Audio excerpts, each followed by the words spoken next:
Assalamu alaikum. Welcome to Learn English with Sadekur Rahman. কেমন আছো বন্ধুরা? Today we are going to learn some misuse preposition. So let's start. Our first word is boast. Boast অর্থ হচ্ছে কোনো কিছু জাহির করা। So এটা আমরা প্রিপোজিশন হিসেবে যখন আমরা কোনো সেন্টেন্সে ইউজ করি, he boasts for his riches. সে তার ধনী হওয়াটাকে জাহির করে। এখানে আমরা একটা মিস করে থাকি, সেটা হচ্ছে কি boast-এর পরে for হবে না, boast-এর পরে অলওয়েজ of ব্যবহৃত হবে, of অথবা about. He boasts of his riches. সে তার ধনী হওয়াটাকে জাহির করে। সো বন্ধুরা, boast-এর পরে অলওয়েজ of অথবা about ব্যবহৃত হবে। Next one is careful. Careful অর্থ তো আমরা সবাই জানি। So you should be careful for your health. তোমার কি শরীরের যত্ন নেওয়া উচিত। You should be careful for your health. তোমার যে স্বাস্থ্যের ব্যাপারে কি তোমার কেয়ারফুল হওয়া উচিত। সো এইখানে আমরা কেয়ারফুলের পরে ফর ব্যবহার করি, যেটা কি অলসো রং। কেয়ারফুলের পরে কি কখনোই ফর হবে না, কেয়ারফুলের পরে অলওয়েজ অফ ব্যবহৃত হবে। কেয়ারফুলের পরে অলওয়েজ অফ ব্যবহৃত হবে, ঠিক আছে।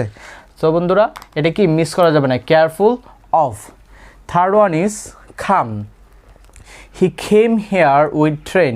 আমরা কি মানে আসা যাওয়ার ক্ষেত্রে আমরা যখন বললাম যে সে কি এখানে ট্রেন দিয়ে আসছে, এই অর্থে কি আমরা এরকম একটা সেন্টেন্স ব্যবহার করি। সো এখানে কেমের পরবর্তীতে আমরা এখানে কি করেছি, আমরা উইথ প্রিপোজিশন হিসেবে উইথ ব্যবহার করেছি, যেটা কি এক্স্যাক্টলি রং। এখানে কি হবে না, কখনোই উইথ হবে না।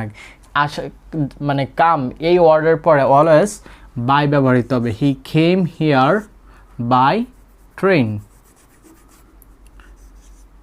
কেম হিয়ার বাই ট্রেন, সে এখানে ট্রেন দিয়ে এসেছে। Next one is go. একই অর্থ, we want there through bus. এটাও কি কোনো জায়গায় আসা যাওয়ার অর্থে ব্যবহৃত হয়। তো আমরা বলতেছি কি উই ওয়ান্ট দেয়ার থ্রো বাস, আমরা সেখানে বাস দিয়ে গিয়েছিলাম। এখানে কি গো, এই গো ওয়ার্ডের পরবর্তীতে কি প্রিপোজিশন হিসেবে এই যে থ্রো, এটা কি ইউজ হবে না। এখানে কি কখনোই থ্রো হবে না, থ্রোটা কি রং। সো এখানে কি হবে, এখানেও বাই ব্যবহৃত হবে। We want there by bus. So বন্ধুরা, কোনো জায়গায় যাওয়ার অর্থে বা আসার অর্থে যখন আমরা কোনো গাড়ি দিয়ে আসি, বা ট্রেনও তো হতে পারে, ট্রেন, বাস অথবা বাইক, মোটরসাইকেল যাই হোক না কেন, হতে পারে সেটা রিক্সা, সেটা কি হবে by rickshaw.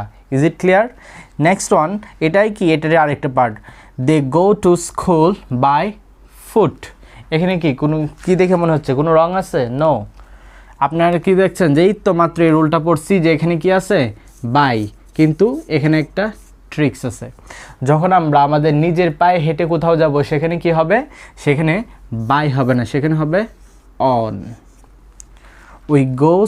We go to school on foot. Is it clear?